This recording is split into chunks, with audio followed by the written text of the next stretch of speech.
मित्र आणि मैत्रिणींनो, स्वागत आहे तुमचं माझ्या श्री स्वामी समर्थ या यूट्यूब चॅनलमध्ये। मी माझ्या व्हिडिओमधून तुम्हाला रोज स्वामींबद्दल काही ना काही माहिती सांगत असते। जर तुम्हाला माझे व्हिडिओ आवडत असतील तर कृपया व्हिडिओ पूर्ण पाहत जा आणि माझ्या चॅनलला सबस्क्राईब, लाईक, कमेंट करत जा।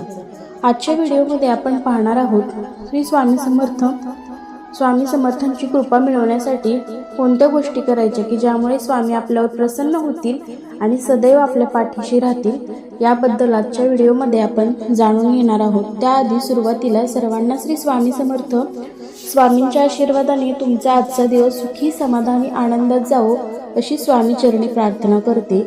आणि पाहूया चला आजचा व्हिडिओ। स्वामी समर्थ महाराज हे आजही केवळ भक्तांच्या एका हाकेला धावून येतात असे आपण मानतो। स्वामी सेवा करणाऱ्या प्रत्येक भक्ताला हा अनुभव येतो की स्वामी सदैव आपल्या पाठीशी आहेत। केवळ भक्ती आणि विश्वासाच्या बळावर स्वामींची कृपा मिळवता येते। मात्र भक्तीसोबतच आपले आचरण देखील पवित्र असावे असे सांगितले जाते। कर्म चांगले असतील तर देव सुद्धा पाठीशी उभा असतो आणि स्वामी तर म्हणतातच ना, भिवू नकोस, मी तुझ्या पाठीशी आहे। त्यामुळे स्वामींची कृपा मिळवण्यासाठी काही गोष्टी लक्षात ठेवाव्यात। या गोष्टी केल्या तर निश्चित स्वामी प्रसन्न होऊन कृपा करतात असे आपण मानतो। अशक्य ही शक्य करतील स्वामी या तारक मंत्राच्या ओळीमध्ये किती सामर्थ्य आहे ना। हे वाक्य म्हणताना देखील अंगात एक सकारात्मक दैवी ऊर्जा संचारते। स्वामी नेहमी आपल्या भक्तांना सांगतात, तुम्ही भीती बाळगू नका, मी आहे तुमच्यासोबत कायम। यामुळे भक्तांना धीर मिळतो। ही आहे स्वामी सेवेची खरी ताकद। मात्र स्वामी भक्ती करताना आपल्याला काही गोष्टी आवर्जून लक्षात ठेवाव्या लागतात। तुम्हाला जर वाटत असेल स्वामींनी आपल्यावर कृपा करावी, स्वामींचे आशीर्वाद मिळावे, आपली इच्छा पूर्ण व्हावी, तर काही नियमांचे पालन करून स्वामी सेवा करायला सुरुवात करा। मग पहा चमत्कार। पाहूयात मनोकामना पूर्तीसाठी कशा प्रकारे स्वामींची पूजा भक्ती करावी आणि कोणत्या गोष्टी लक्षात ठेवाव्यात। सर्वात प्रथम शिस्त। स्वामींची भक्ती करताना सर्वात पहिला नियम म्हणजे तुम्ही तुमच्या दैनंदिन जीवनात आणि भक्ती पूजापाठ करताना देखील शिस्तबद्ध असायला हवे। सकाळी लवकर उठून स्नान झाल्यानंतर देवपूजा करावी, आपले नित्य कर्म करावे, कोणतीही गोष्ट करताना ती शिस्तीत करावी। म्हणजेच तुम्ही जर अध्यात्माच्या मार्गावर चालत असाल तर नियमांचे पालन करूनच पूजा करावी। वेळेचं पालन अशा वेळी काटेकोरपणे करावे। आज लवकर उठून पूजा केली आणि उद्या दुपारपर्यंत झोपून राहिलो असे चालत नाही। त्यामुळे आपल्याला व्यवस्थित शिस्त असली पाहिजे। आणि आपल्या सर्वांना तर माहिती आपल्या स्वामी महाराजांना किती शिस्त आवडते, ते एकदम शिस्तप्रिय आहेत। तसेच दुसरा प्रामाणिकपणा। स्वामी सेवा करताना तुम्हाला तुमच्या वाईट सवयी सोडायला हव्यात। त्यातील सर्वात महत्त्वाची गोष्ट म्हणजे खोटे बोलणे, फसवणूक करणे। काही जण म्हणतील आम्ही फसवणूक करत नाही, आम्ही खोटे बोलत नाही, मात्र तुम्ही तुमच्या पालकांपासून काही गोष्टी लपवता, त्यांच्याशी खोटे वागता, ही एक फसवणूकच आहे।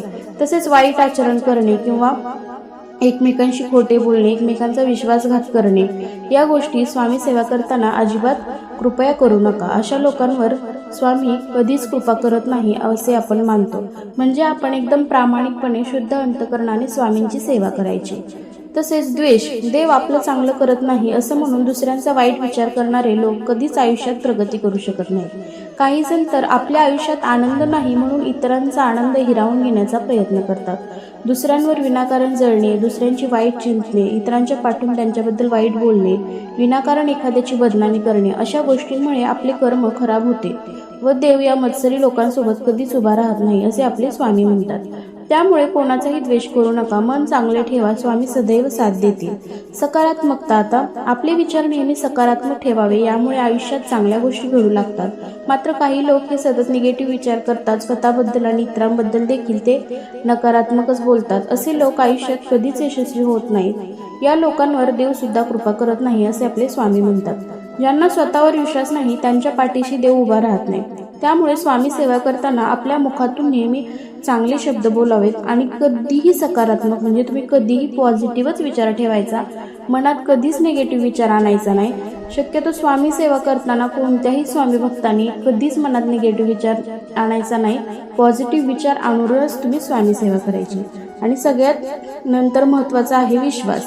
देवावर विश्वास असला की नशिबात नसलेल्या गोष्टी देखील मिळतात असे आपण बोलतो। स्वामींविषयी तर तारक मंत्रात सांगितले आहे, अशक्य ही शक्य करतील स्वामी। मात्र हा चमत्कार किंवा अशक्य गोष्टी केवळ त्यांच्यासोबतच होतात ज्यांचा आपल्या देवावर पूर्ण विश्वास असतो। त्यामुळे देवपूजा करताना किंवा स्वामी सेवा करताना पूर्ण समर्पणाने आणि विश्वासाने स्वामींकडे पहा, ते तुमचा विश्वास तुटू देणार नाही. तर आजच्या व्हिडिओमध्ये आपण अशा काही गोष्टी जाणून घेतल्या की स्वामी समर्थांची कृपा मिळवण्यासाठी आपण या गोष्टी केल्या तर नक्कीच स्वामी समर्थांचा आशीर्वाद आपल्या पाठीशी राहील.